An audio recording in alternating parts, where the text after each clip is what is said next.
Eu queria que a gente trouxesse uma reflexão hoje para cada um aqui. Claro que não é uma mensagem para acusar ninguém, mas é uma mensagem de reflexão. Eu digo que não é para acusar ninguém, porque essa mensagem eu tenho aplicado ela na minha vida nos últimos dias. Muitas vezes a gente fala a obra do Senhor, né? Deus está realizando a obra dele no nosso coração, mas muitas das vezes a gente se sente frustrado de às vezes ver um pecado que a gente há tanto tempo tem lutado com ele e ver que ele está acontecendo de novo, e às vezes a gente fica perturbado. E nessa luta que a gente enfrenta pecados e dificuldades, muitas vezes o diabo vem com muitas ideias falsas, e muita coisa tem sido pregada aí fora, às vezes, que distorce o que a palavra diz, né? Mensagens de esperança, mas que fazem a gente se acomodar. Às vezes você está vivendo um pecado e o pastor chega para você e fala assim: não, é assim mesmo, Deus perdoa. E eu não consigo olhar para as Escrituras, eu não consigo olhar para a palavra de Deus e ver que Deus tem comunhão com o pecado. Eu não consigo olhar para aquilo que a Bíblia diz de capa a capa e pensar que Deus, Ele aceita a gente viver uma vida desregrada, uma vida pecaminosa. Porque alguém que é nascido de novo, alguém que é nova criatura, não pode viver do mesmo jeito. Tem um pregador que eu gosto muito que chama Paul Washer, e ele usa um exemplo que é muito interessante. Ele diz o seguinte: se você vai para o meio de uma avenida e você de repente vê um caminhão vindo em sua direção, o que aquele caminhão vai fazer com você? Vai te estraçalhar, vai arrebentar com você todo. Se um caminhão, que é parte da criação e é uma coisa minúscula diante do que o planeta Terra é, se um caminhão pode causar isso conosco, quanto mais Deus, Criador do Universo. Se você tem um encontro com Deus, não tem como você continuar do mesmo jeito. Ele é maior do que tudo. E quando o Espírito Santo entra em nós e habita em nós, tudo tem que mudar. Nós precisamos nos tornar novas criaturas. Porque se isso não acontecer, nós não temos evidência alguma de que somos salvos. E o que esse texto está dizendo, que Paulo começa a dizer aqui, é o seguinte: para que nós examinemos a nós mesmos, para que a gente veja se a gente realmente está na fé. E Deus, ele me incomodou muito quando eu estava pensando que eu ia falar aqui para a igreja, para poder trazer essa pergunta novamente para vocês. Não reconheceis que Jesus Cristo está em vós? Você tem reconhecido a presença de Jesus Cristo em você, mudando os seus hábitos, mudando as suas atitudes, as suas palavras? Vocês têm reconhecido a ação do Espírito Santo em seus corações, comprovando para vocês mesmos um novo nascimento? Muitas vezes a gente tem o hábito de ir na igreja no final de semana, de participar de reunião de oração, de cantar no louvor, mas nós não estamos identificando nas nossas vidas mudança. E a gente acha que a gente é cristão porque a gente participa da programação da igreja, a gente participa das coisas que acontecem. Mas a verdade é que nós, que somos nascidos de novo, a nossa vida como um todo tem que ser transformada.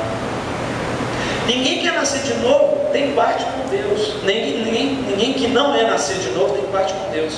Jesus disse a Nicodemos em João 3,3: em verdade te digo, se alguém não nascer de novo, não pode ver o reino de Deus. É impossível alguém que não tenha nascido de novo agradar a Deus. É impossível. E o que eu quero trazer para nós aqui essa noite é: como eu posso saber que eu sou nascido de novo? Quais são as evidências? Né?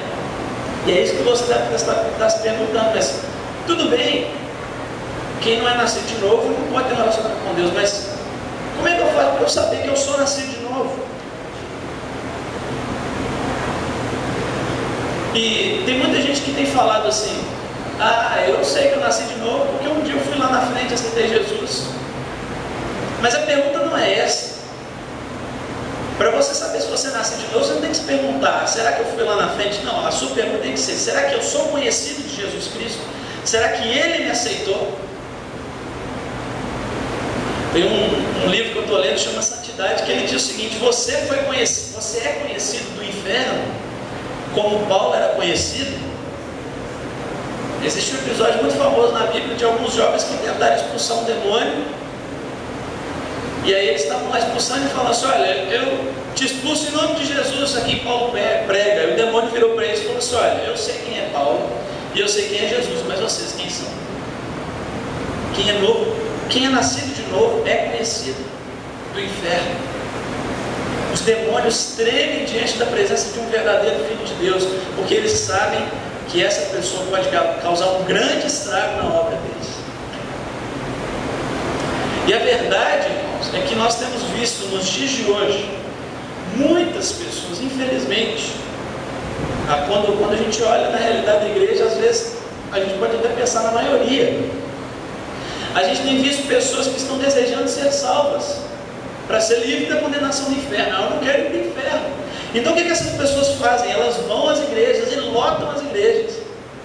Só que elas não estão buscando a Deus. O que elas estão buscando é um conforto para elas mesmas. O que elas estão buscando é uma sensação de que elas serão salvas, de que elas vão ser livres do castigo eterno. Então essas pessoas, elas buscam grandes ajuntamentos, elas buscam entretenimento, elas buscam música de boa qualidade, elas buscam um pastor que vai falar e vai fazer elas saírem do culto cheio de, sei lá, de empolgação, de emoção. E aí quando você pergunta para uma dessas pessoas como vai a vida de oração delas, sabe o que elas fazem? Elas te acusam de estar julgando elas. Mas peraí, por que você quer saber como é que está a minha vida de oração? Por que você está me julgando? Uai, como assim? Quando você pergunta para uma dessas pessoas de algum pecado que você viu ela cometendo, ou de algum pecado que ela cometeu contra você, ou de um pecado que você sabe que ela está cometendo, essas pessoas te viram nas costas e começam a focar: fulano está achando que eu sou assim, fulano é legalista demais, ou então fulano está me julgando, está achando que ele é melhor que eu. Você realmente acha que uma pessoa que é nascida de novo pode ter esse tipo de atitude? Você realmente acha que uma pessoa que é nascida de novo pode se justificar diante dos seus erros? Olha o que diz em Amós, capítulo 5, versículo 10. Fala assim: aborreceis na porta o que vos repreende, e abominais o que fala sinceramente. Esse texto aqui Amós estava escrevendo por causa do povo de Israel, que já estava um povo tão pecaminoso que eles não suportavam aquelas pessoas que vinham para exortá-los. O que é isso? Orgulho. Esse povo já estava cheio de orgulho, e quem é nascido de novo não pode ser orgulhoso. Isso é contra a natureza de Deus. E o texto central que nós vamos estudar hoje está lá em 2 Crônicas, capítulo 7, vamos abrir lá. 2 Crônicas, capítulo 7.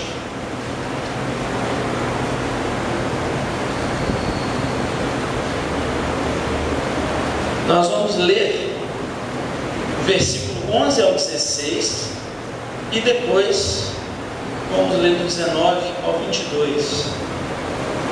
Esse texto está linkado com o que eu vou falar, quer dizer, com o que eu disse anteriormente, porque ele fala sobre o fato de Deus querer ver atitudes. Nós vamos falar um pouco mais sobre isso, porque às vezes você vai pensar assim: não, mas peraí, a salvação é pela fé. Sim, a salvação é pela fé. Concordo com você. Você não pode fazer nada para ser salvo.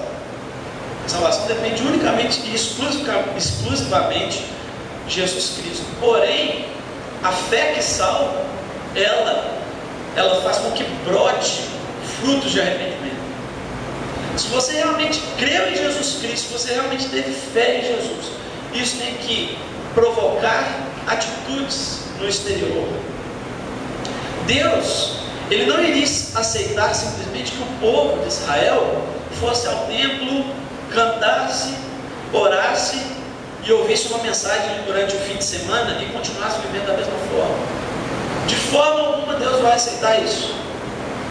Ele queria compromisso verdadeiro e sincero, e isso só pode acontecer por meio do novo nascimento. Você só pode viver uma vida que agrada a Deus se você for nascido de novo.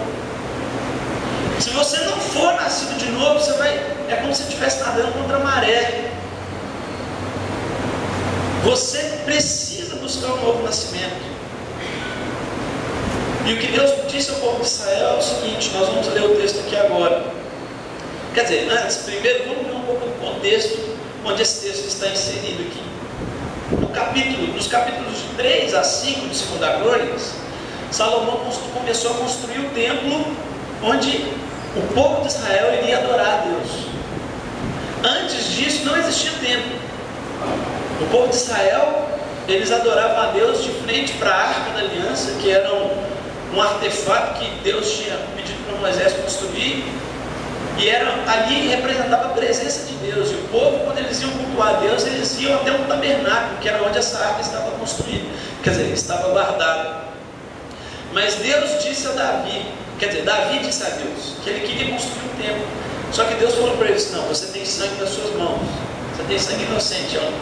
Não sei se todo mundo que conhece a história de adultério de Davi, mas por causa desse episódio, Davi matou um homem de forma inocente, que era um inocente. E por isso Deus não permitiu que ele construísse o templo. E aí Deus disse para Davi: olha, o seu filho, ele vai construir esse templo. E foi o que aconteceu. Salomão, logo após ter virado rei, ele construiu esse templo. No capítulo 3 e 5, então, ele está construindo o templo.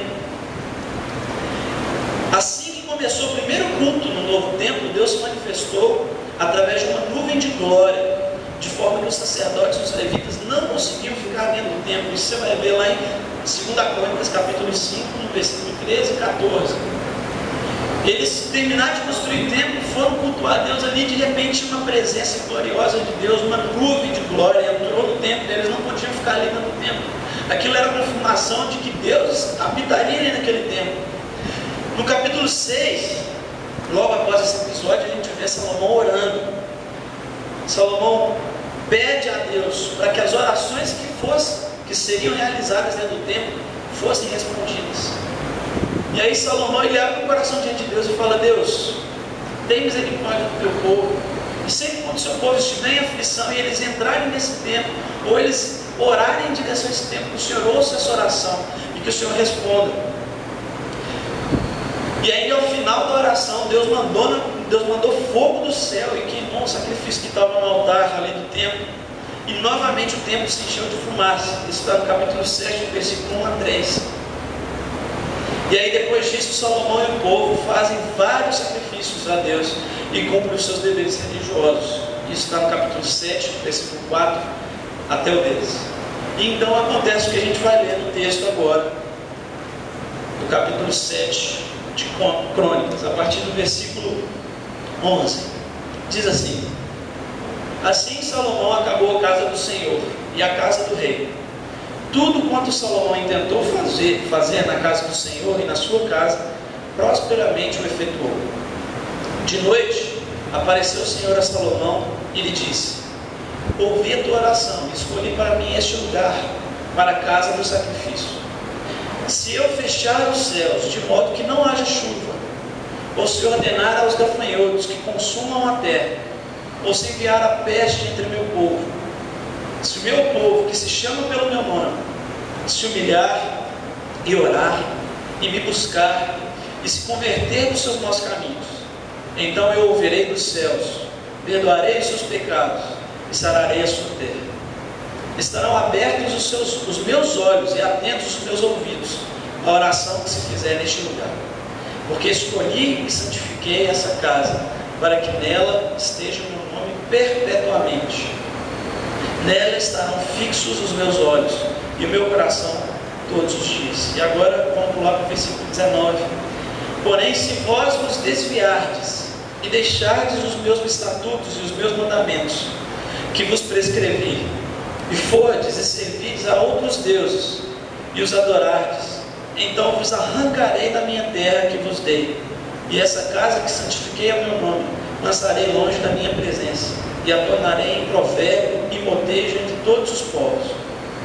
Dessa casa, agora tão exaltada, todo aquele que por ela passar, pasmará e dirá: por que procedeu o Senhor assim para com essa terra e essa casa?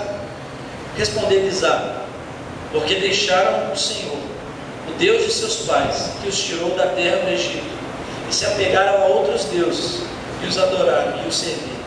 Por isso trouxe sobre eles todo este mal. Nesse texto, então, a gente vê algumas coisas interessantes. Deus respondeu a oração de Salomão. E dentro dessa resposta, Deus disse a Salomão que existia uma condição. Ele disse: olha, se eu fechar os céus, de modo que não haja chuva, ou se ordenar aos gafanhotos que consumam a terra, ou se desviar a peste, quer dizer, ou se eu enviar a peste entre meu povo, se esse povo, que se chama pelo meu nome, se humilhar e orar, e me buscar, e se converter dos seus maus caminhos, então eu ouvirei dos céus, perdoarei os seus pecados, e sararei a sua terra. Deus, ele fez um pacto aqui com Salomão, e ele pediu algumas atitudes do povo. E é claro, gente, que nós não somos salvos pelas nossas obras. Lá em Efésios 2:8 diz assim: nós somos salvos pela graça por meio da fé. Isso não vem de nós, é dom de Deus.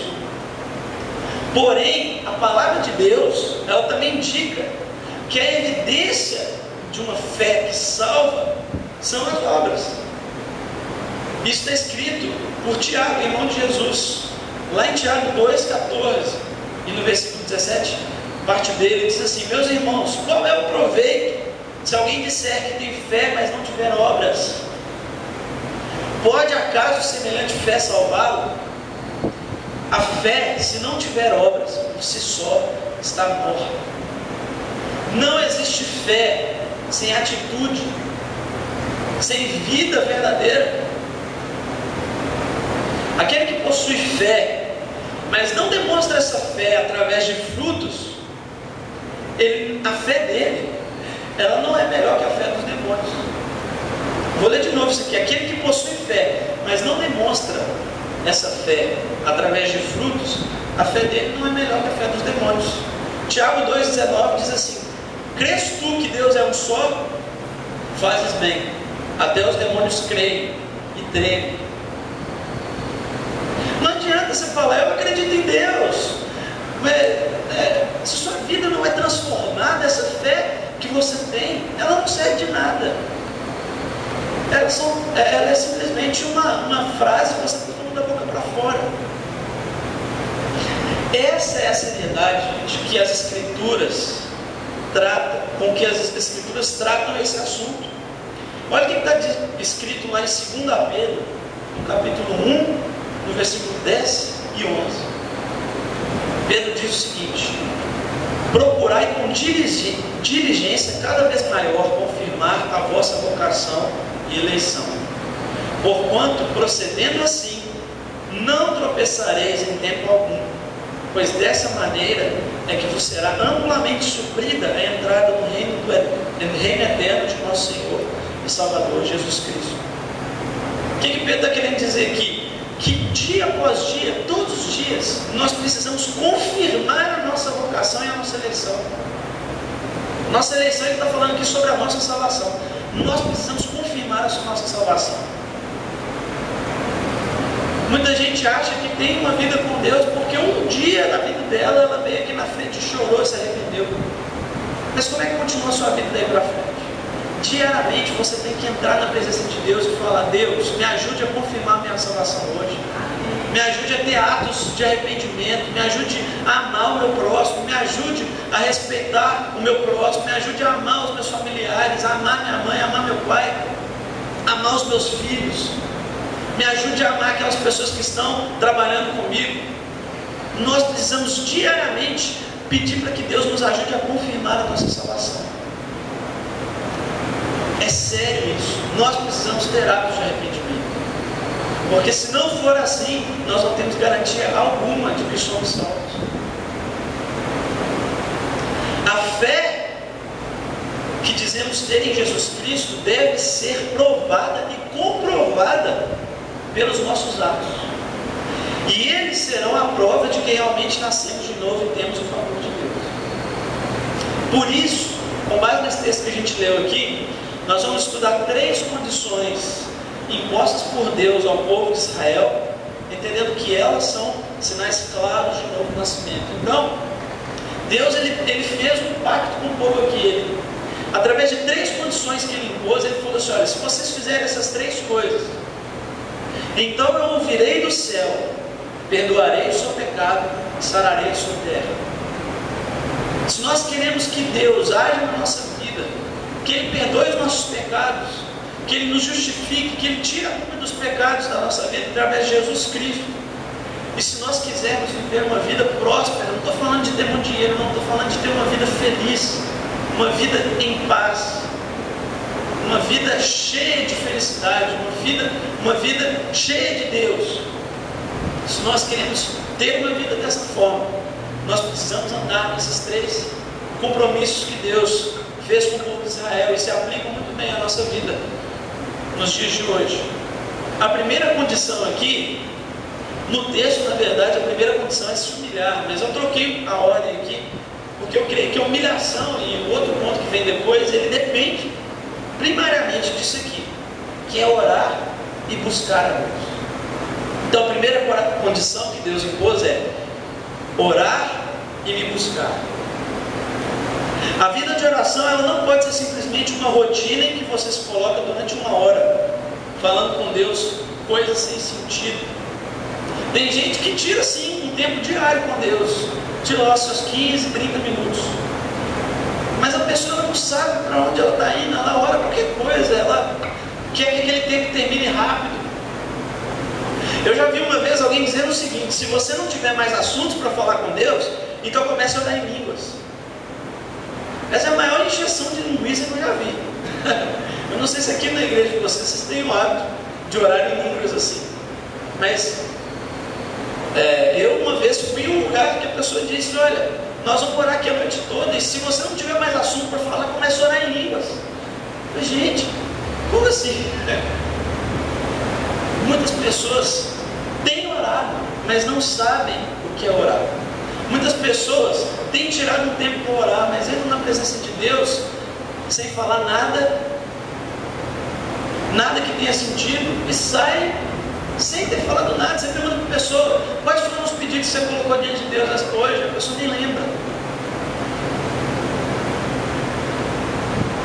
E a primeira condição que Deus impôs para o povo é que eles orassem e buscassem. Então o que Deus pede de nós não é simplesmente que a gente ore, mas que a gente busque a Deus através da oração, que é diferente. Existe um texto, está lá em Jeremias, capítulo 29, versículo 13, que diz assim: buscar-me-eis e me achareis quando me buscardes de todo o vosso coração. Tem tanta gente que ora, e quando está quase alcançando, quando está quase se chegando a Deus de verdade, ela para. E o que Deus pede de nós é que a gente busque a Ele, mas que a gente busque de todo o nosso coração, porque a única forma de nós o encontrarmos é se nós buscarmos Ele de todo o nosso coração. A definição da palavra buscar é procurar com empenho e intenção de descobrir. É empenhar-se em descobrir. O que Deus pede de nós, gente, não é que simplesmente a gente passe 30 minutos, 40 minutos, 1 hora que seja o nosso dia, e aí a gente sai dessa 1 hora, dever cumprido. Deus não pede isso de nós. O que Deus pede de nós é que a gente busque a presença dEle, através de oração, através de leitura da palavra. A Bíblia, você nunca vai achar uma passagem na Bíblia dizendo assim: faça o seu momento a sós diário, ou então você faça o seu devocional diário. O que a Bíblia diz é o seguinte: orai sem cessar. A Bíblia não fala passe 1 hora orando, ou passe 2 horas orando. A Bíblia fala orai sem cessar. Orai sem cessar. Vamos ver agora algumas passagens bíblicas que mostram a importância da oração e da busca. Vamos ver lá em 2 Crônicas 12, 14. Diz assim: fez ele, Roboão, que era filho de Salomão, o que era mal, porquanto não dispôs o seu coração para buscar o Senhor. Quem não busca o Senhor, segundo o que as Escrituras dizem, ele faz o que é mal diante dos olhos de Deus. Não tem como você viver uma vida que agrada a Deus se você não busca o Senhor. 2 Crônicas 26:5. E buscou Uzias a Deus durante a vida de Zacarias, que o instruiu no temor de Deus. Enquanto buscou o Senhor, Deus o fez prosperar. Ele fala aqui que enquanto buscou o Senhor, Deus o fez prosperar, porque quando Uzias ficou velho e Zacarias morreu, ele abandonou os caminhos do Senhor. Mas enquanto ele buscou o Senhor, Deus o fez prosperar. Salmo 118, versículo 8. É melhor buscar refúgio no Senhor do que confiar nos homens. Muitas vezes a gente abre uma oportunidade de emprego e a gente coloca a nossa esperança naquilo. Alguém vai e faz uma promessa para a gente de algo que vai ser bom para nós, e a gente põe a nossa esperança naquilo. A nossa esperança deve estar em Deus. Tudo que nós fazemos na nossa vida deve passar pela oração. Todas as nossas decisões devem passar pela oração. E por isso é melhor buscar refúgio no Senhor do que confiar nos homens. As passagens que falam sobre oração e da busca de forma prática. Eu pus aqui só uma passagem que talvez uma das passagens mais impactantes das Escrituras está lá em Atos 1,14. E depois no capítulo 2, versículo 2, que diz assim: todos estes perseveraram unânimes em oração com as mulheres, com Maria, com Jesus e com os irmãos dele. Até aí é normal, né? A gente faz isso na igreja, não faz? A gente se reúne para orar, certo? Só que aqui fala que eles perseveraram unânimes em oração. A palavra perseverança aqui, ela indica pelo menos um período de tempo. E eu creio que não foi 1 hora ou 2 horas. E aí no capítulo 2, versículo 2 diz: então de repente veio do céu um som. E aí, quem já leu esse texto sabe o que aconteceu. A igreja foi batizada por fogo através do Espírito Santo. E eles saíram, começaram a pregar, começaram a falar outras línguas. Foi aí que Deus começou a obra dele aqui na terra, através da igreja. E isso veio através de oração. Então nós precisamos buscar a Deus até achá-lo. E eu pus aqui algumas histórias de alguns homens modernos aí. Pode passar o próximo. Esse homem aqui se chama George Miller. O apelido dele era apóstolo da fé. Ele viveu há mais ou menos 200 anos atrás. E para mim ele é um homem que me impactou profundamente. Desde a minha adolescência eu li um livro contando a história dele. E a história que mais me impactou foi a seguinte: uma vez ele cuidava de um orfanato com 3.000 crianças. E uma noite a comida acabou. Acabaram os seus recursos, não tinha nada. E aí o pessoal que trabalhava com ele falou assim: olha, George Miller, a comida acabou. Não tem como a gente alimentar essas crianças hoje, não. E aí ele falou assim: olha, coloquem os pratos na mesa. A pessoa falou assim: meu Deus, como é que a gente vai pôr prato na mesa? Não tem comida. Ele falou assim: olha, só obedece o que eu estou falando, coloca os pratos na mesa. E aí eles foram colocar os pratos na mesa. 3.000 crianças. Depois que eles terminaram de pôr os pratos na mesa, eles perguntaram: e agora o que a gente faz? Ele falou assim: olha, agora coloque as crianças assentadas nas mesas. Aí a pessoa falou assim: mas você está doido? A gente vai pôr as crianças assentadas na mesa para quê? Para comer vento? Não tem sentido. Ele falou: coloque as crianças lá. E aí, quando estavam todas as crianças assentadas, ele virou para as pessoas que o ajudavam ali e falou assim: agora nós vamos orar. E aí ele orou. Falou: Deus, obrigado pelo alimento que o Senhor nos deu hoje. E aí todo mundo olhou para ele, né? Como assim, que alimento é isso? Obrigado pelo alimento, obrigado porque o Senhor não deixa que a gente passe necessidade, o Senhor supre as nossas necessidades. Amém. E aí quando ele terminou a oração, bateram na porta lá da creche. Quando abriram a porta, era um irmão da igreja. Ele falou assim: olha, eu não sei porquê, eu estava passando aqui em frente à igreja e Deus me tocou no meu coração na hora. Ele falou assim: olha, para na igreja e dou o que está dentro do caminhão. Aí eles perguntaram: o que está dentro do caminhão? toneladas de macarrão. E aí ele só virou para as pessoas que trabalhavam com ele e falaram assim: olha, eu falei que Deus ia prover. Homem de oração. O próximo. Pode passar o próximo slide.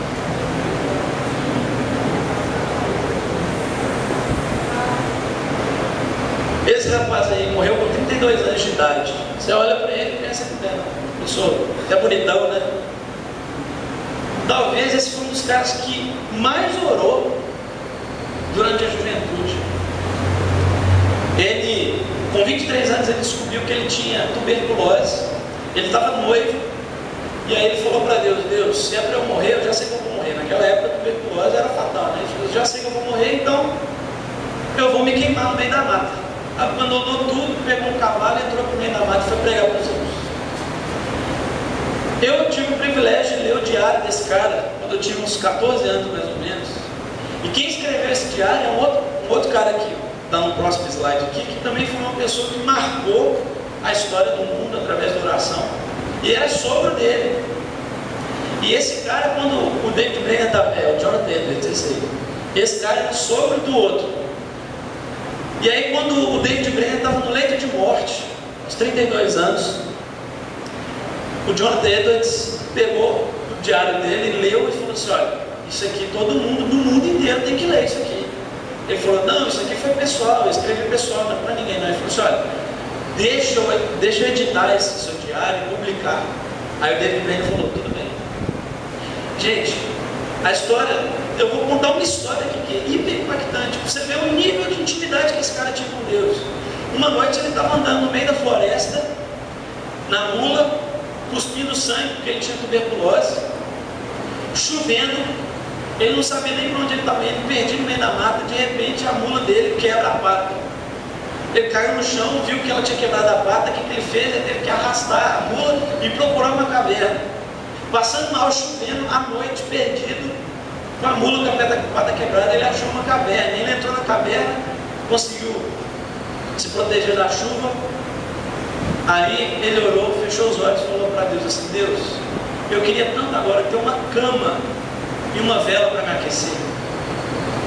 Qualquer um faria uma oração até mais ousada do que essa, né?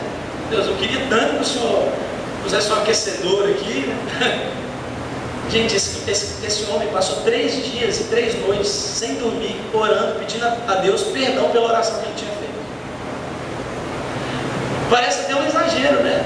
Mas por que ele pediu perdão 3 dias seguidos por causa dessa oração?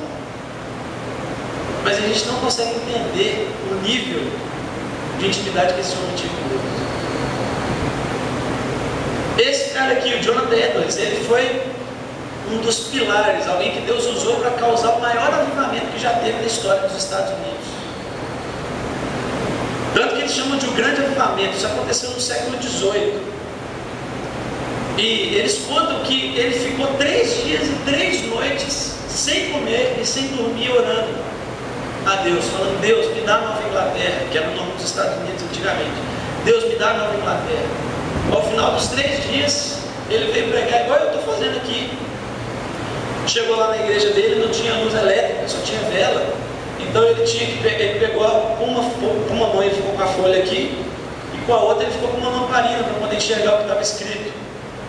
E ele era meio míope, então ele teve que colocar a folha bem perto dos olhos, assim. Então ninguém conseguia ver o rosto dele. Imagina alguém pregando assim: você ia dormir em 3 minutos, certo? O que aconteceu foi que no final da pregação, as pessoas estavam caídas no chão, chorando, falando: tem misericórdia de nós, fala para Deus, tem misericórdia das nossas almas. O título da pregação era Pecadores nas mãos de um Deus irado.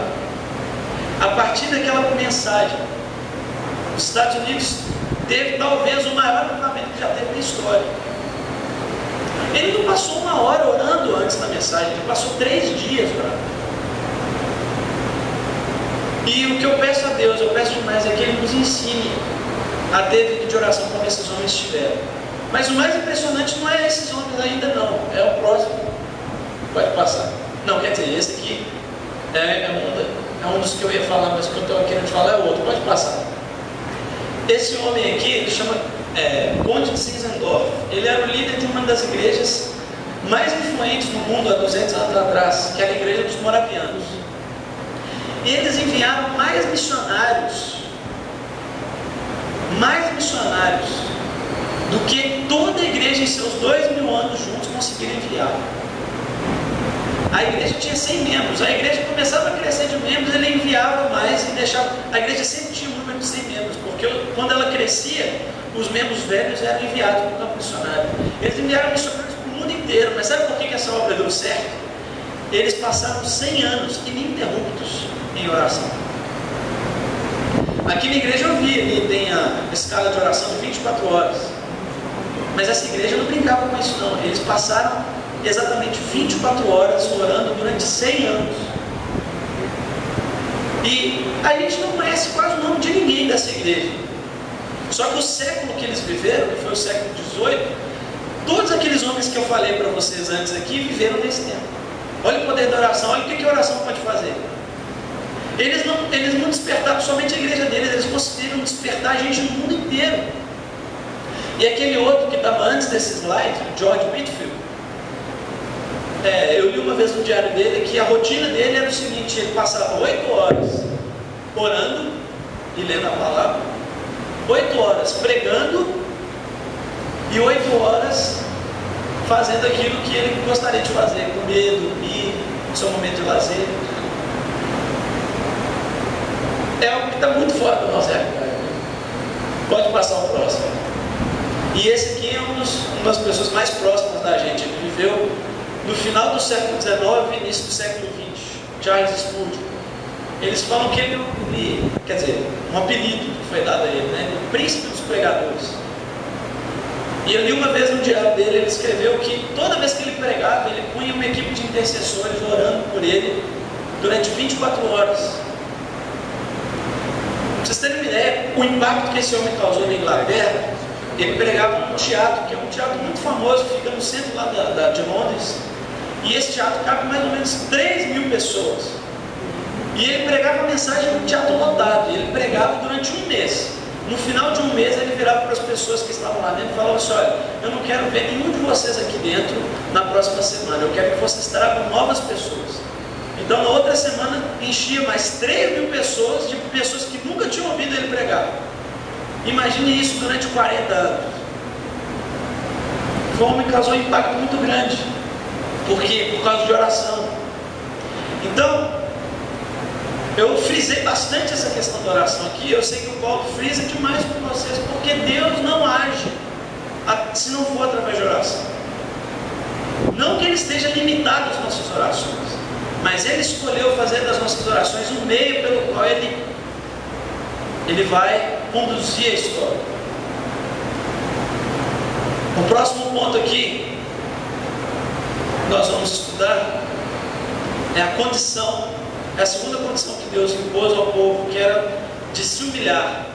E eu vou passar aqui bem rapidinho. A única forma de se obter o favor de Deus, tendo como base o texto de Tiago 4,6, que diz que Deus resiste os soberbos, é com humildade de coração. Olha a definição que o Aurélio faz de humildade: a ausência completa de orgulho, rebaixamento voluntário com um sentimento de fraqueza ou respeito. Deus exige de nós humildade. Deus exige de nós que a gente tenha atitude de humildade. E a Bíblia está recheada de passagens que mostram para nós a importância de sermos humildes. Por que nós temos que ser humildes? Vamos ler aqui, Mateus 5,3. Mateus 5,3 diz o seguinte: bem-aventurados os humildes de espírito, porque deles é o reino dos céus. Mateus 23,12 e Lucas 14,11 fala a mesma coisa mais ou menos. E o que a si mesmo se exalta será humilhado, e o que a si mesmo se humilhar será exaltado. Então, bem-aventurados são os humildes. Agora, passagens que falam de forma prática a respeito da humildade. Lucas 18, 9 e 14 é onde a gente encontra a parábola do fariseu e do publicano. Para quem não sabe, eu vou contar bem rapidinho aqui. Jesus uma vez contou a história de um fariseu que estava no templo de Israel, e aí ele chegou aí para um lugar mais alto que tinha no templo. É como se ele tivesse subido ali em cima onde tem a mesa de som, e aí de lá de cima ele abriu os braços e orou e falou assim: Deus, obrigado porque eu não sou um pecador. Falou bem alto para todo mundo ouvir. E lá embaixo tinha um homem que era publicano, e esse homem estava lá ajoelhado, com os olhos fechados, se humilhando diante da presença de Deus, falando: Deus, tem misericórdia de mim porque eu sou um pecador. E aí no final da parábola, Jesus vira para os discípulos e fala assim: quem vocês acham que Deus aceitou?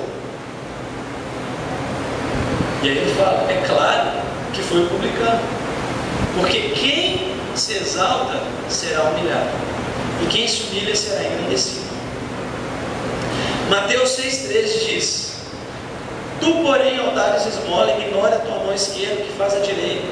Mateus 6,17: tu, porém, quando jejuares, unge a tua cabeça e lava o rosto, com o fim de não parecer aos homens que jejuas, e sim ao teu Pai em secreto, e teu Pai que vem em secreto te recompensará. Tem muita gente que exteriormente mostra santidade a rodo, arrota a santidade, né? Mas quando você vai analisar a intenção do coração daquela pessoa, ela faz tudo isso com orgulho. Eu já li a Bíblia 8 vezes. A pessoa vai na reunião de oração toda semana, não é para poder buscar a Deus, não, é para mostrar para os irmãos que ele está orando. Olha como é que eu sou piedoso. Vem na reunião de oração toda semana. Gente, até isso nós temos que avaliar o nosso coração. E é isso que Jesus está falando aqui. Quando você der esmola, não faz o show, não. Os fariseus faziam isso. Quando eles iam dar esmola para alguém, quase tocava trombeta, né? Aí ele falava: olha aqui o que eu vou fazer agora. E dava lá a esmola, né? Jesus falou: quando vocês jejuarem, unjam a sua cabeça, lave o rosto, e não fica querendo mostrar para todo mundo que você está jejuando, não. Faz isso em secreto, e o seu Pai que está vendo em secreto, Ele vai te recompensar. E aí, só que quando a gente olha isso aqui, a gente pensa: não, mas isso é muito difícil, né? A gente fazer tudo sem querer reconhecimento das pessoas. Mas olha só, Jesus, que era Deus, Ele que nos deu exemplo. Ele nos deu exemplo de como nós devemos viver em humildade. Espera aí que eu embaralhei as folhas aqui. Só um segundo. Diz assim, olha, Mateus 11:29: tomai sobre vós o meu jugo e aprendei de mim, que sou manso e humilde de coração, e encontrareis descanso para as vossas almas. Jesus ainda não disse: tomem sobre vós o meu jugo e olhem para mim como um exemplo de pessoa maravilhosa, mas que vocês nunca vão conseguir seguir o meu exemplo. Não foi isso que ele disse. Ele disse: aprendei de mim, que sou manso e humilde de coração. Ou seja, nós podemos ser humildes, porque Jesus, ele foi humilde. E gente, se a gente for pensar no que a falta de humildade, ou seja, o orgulho, pode causar na nossa vida, já a lista vai ser longa. Eu vou listar aqui só algumas coisas que podem acontecer. A gente mente. Quando a gente não quer que as pessoas vejam que a gente falhou em alguma coisa, a gente mente. Nós nos tornamos falsos. Nós passamos a ser maledicentes. Nós passamos a fazer fofoca. A gente começa a fazer acepção de pessoas, porque quando eu sou orgulhoso, se a pessoa é pior do que eu, não, essa pessoa não pode estar comigo. Falta de amor ao próximo. Tudo isso é gerado pela falta de humildade. E Deus, ele pede que nós sejamos humildes. Então a primeira coisa aqui é que a gente busque o Senhor. E como eu disse aqui, buscar é procurar até encontrar. E a segunda coisa é que a gente seja humilde. Deus pede que a gente não fique se justificando diante daquilo que a gente fez. Se você reconheceu que você fez algo errado, reconheça e fala: eu errei. Quando você entrar diante da presença de Deus, fale para Deus: Deus, eu sou um pecador. E isso só pode chegar até a sua consciência. Se você orar, se você buscar Deus, Deus ele vai te mostrar, olha, você só está aqui nessa condição porque eu te coloquei aqui. E agora o terceiro ponto para a gente terminar.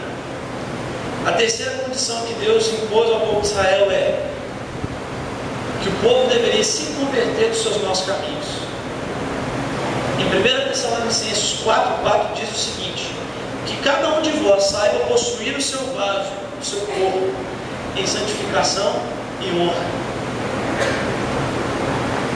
Deus exige de nós que a gente viva em santidade. Jesus disse uma vez: sejam perfeitos como o Pai de vocês que está no céu é perfeito. E muitas vezes a gente começa a dar desculpas, fala, mas isso é impossível de acontecer. Então, quer dizer, então Jesus não estava querendo dizer isso. Claro, porque ninguém consegue viver isso. Mentira! Se Jesus nos deu uma ordem, é para ser obedecida. E é claro que se nós tentarmos obedecer a Jesus através do nosso esforço, a gente não vai conseguir. E é por isso que a gente tem que orar e falar: Deus, eu estou com esse problema, eu estou com esse pecado, me ajuda, eu preciso vencer isso.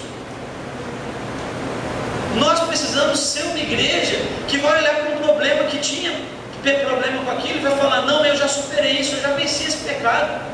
Ah não, aquele pecado eu já venci, eu não tenho mais problema com isso. Nós precisamos ser uma igreja que vence o pecado, porque Jesus morreu por nós para que nós fôssemos salvos do pecado. Não existe santidade sem oração, e não existe fé verdadeira sem santidade. Eu não posso dizer para Deus que eu tenho fé nele se eu não tiver santidade. E eu não consigo ter santidade se eu não viver uma vida de oração. A santidade genuína é incontestavelmente a maior evidência de um coração transformado. É claro que para os de fora isso pode ser uma falsa evidência, já que a palavra ensina que o joio sempre estará no meio do trigo. Por quê? Se você tem demonstrado santidade através da sua vida, ninguém pode avaliar o que está dentro do seu coração. Como eu disse aqui, às vezes você é um cara que todo mundo olha e fala: não, o cara é crente demais. Mas dentro do seu coração você está fazendo isso simplesmente por orgulho, para se mostrar para os irmãos. Mas um autor muito famoso que chama J.C. Ryle, ele fala num livro dele que chama Santidade, que com certeza aqueles que demonstram santidade estão em melhor situação do que aqueles que não demonstram. A melhor maneira de nós entendermos o porquê de sermos santos é entendendo como o pecado é grave e terrível perante os olhos de Deus. Então eu queria, para a gente terminar agora, ler algumas passagens aqui para você ver como o pecado é grave diante de Deus. Como é grave diante de Deus as nossas transgressões, as nossas iniquidades.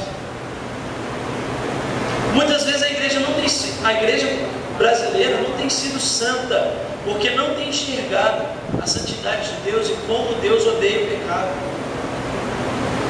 Primeira coisa, o pecado nos separa de Deus. Isso está escrito lá em Isaías 59, 1 e 2. Eis que a mão do Senhor não está encolhida para que não possa salvar, nem surdo o seu ouvido para não poder ouvir. Mas as vossas iniquidades fazem separação entre vós e o vosso Deus, e os vossos pecados encobrem o seu rosto de vós, para que não vos ouça. E muitas vezes tem sido ensinado nas igrejas que você pode sim ir na igreja e ter um relacionamento com Deus sem ser santo, sem buscar santidade. Você pode vir na igreja e levantar suas mãos sendo um mentiroso, um fofoqueiro, e está tudo bem. Mas não é isso que a Bíblia aponta. A Bíblia diz que os nossos pecados fazem separação entre nós e o nosso Deus. E a gente vai ler aqui embaixo em Amós como que é grave a gente chegar diante da presença de Deus e levantar mãos em cruz diante de Deus. Em Malaquias 2,16, Deus diz o seguinte: eu odeio o divórcio. Deus odeia o pecado. Deus não suporta o pecado. Não tem como nós nos achegarmos a Deus em pecado. Vamos abrir aí em Amós 5, 21 a 24.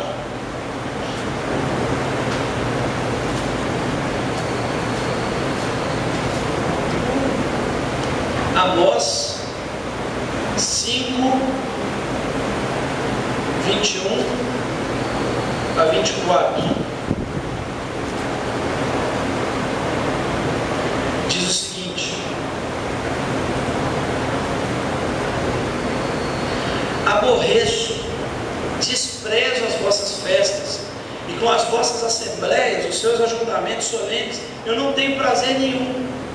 E ainda que vocês me ofereçam holocaustos e ofertas de manjares, eu não me agradarei deles, nem atenderei para as vossas ofertas pacíficas de vossos animais cevados. Afasta de mim o barulho dos seus cânticos, porque eu não ouvirei as melodias das suas liras. Antes corra o juízo como as águas, e a justiça como o ribeiro perene. Eu não entendi isso aqui, porque holocausto, sacrifício era a ordenança de Deus. Eu não entendi porque ele não queria que o povo mostrasse isso para ele. Eu só fui entender isso quando eu vi que o povo de Israel estava apresentando a Deus o culto maravilhoso, mas a vida deles estava cheia de pecado.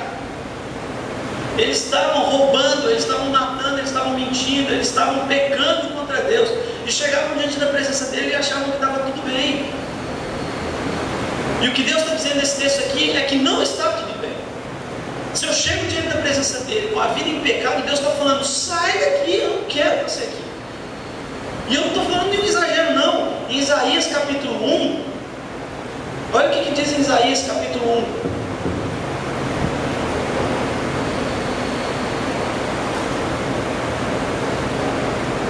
Deus diz em Isaías capítulo 1, versículo 12: quando vocês vêm comparecer diante de mim, quem pediu a vocês que vocês pisassem nos meus atos? Isso é coisa séria, pecado é coisa séria.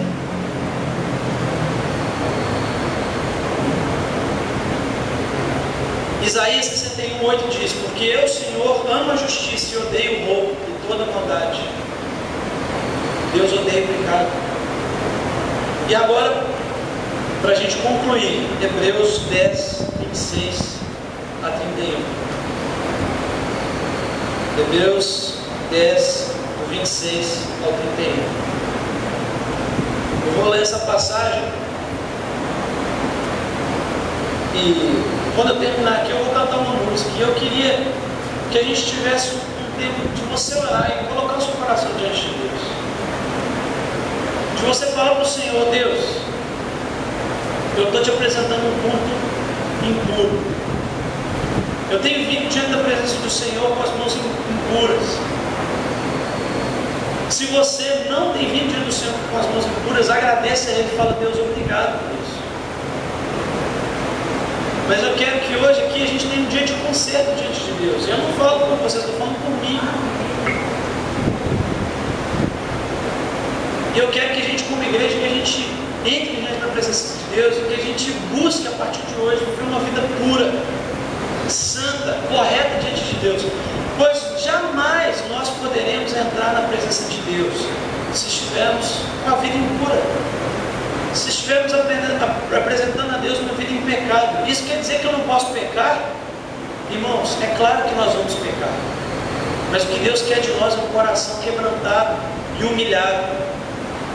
O que Deus quer de você é quando você cair em pecado, que você bate o seu joelho no chão e fala: Deus, me perdoa porque eu fiz isso, tem misericórdia na minha vida. Agora, o que Deus jamais vai aceitar é o que está escrito nesse texto aqui, que é o que a gente vai ler. Porque se vocês vivem, se vivermos deliberadamente em pecado, ou seja, se vivemos em pecado propositalmente, depois de termos recebido o pleno conhecimento da verdade, já não resta sacrifício pelos pecados. Pelo contrário, certa expectativa horrível de juízo e fogo vingador prestes a consumir os seus adversários. Ou seja, se nós pecamos de forma proposital, se nós temos vivido em pecado, se a gente não tem pedido perdão a Deus pelos nossos pecados, se a gente tem andado em práticas que desagradam a Deus de forma proposital, deliberada, a Bíblia está dizendo que não resta mais sacrifícios que possam ser feitos pela sua vida, porque o sacrifício principal já foi feito. O que resta a expectativa horrível de juízo e fogo vingador, prestes a consumir os adversários. Versículo 28. Sem misericórdia morre pelo depoimento de 2 ou 3 testemunhas quem tiver rejeitado a lei de Moisés. De quanto mais severo castigo vocês julgam ser, considerar digno aquele que calcou aos pés o Filho de Deus e profanou o sangue da aliança, com o qual foi santificado, e ultrajou o Espírito da graça. Ora, nós conhecemos aquele que disse, o Espírito Santo: a mim pertence a vingança, eu retribuirei. E outra vez, o Senhor julgará o seu povo. E no versículo 31 diz: horrível coisa é cair nas mãos de Deus vivo. Então eu queria terminar cantando essa canção agora, e que você se lembre desses 3 pontos. Se humilhe diante da presença de Deus, se humilhe diante dos outros, ore e busque a Deus. Busque a Deus com intensidade e se converta dos seus maus caminhos. Essa é a evidência de que você é nascido de novo. Essa é a evidência de que você tem um verdadeiro relacionamento com Deus. E por isso eu volto àquele versículo primeiro que eu li aqui, onde Paulo está dizendo: examinem-se e vejam se realmente vocês estão na fé.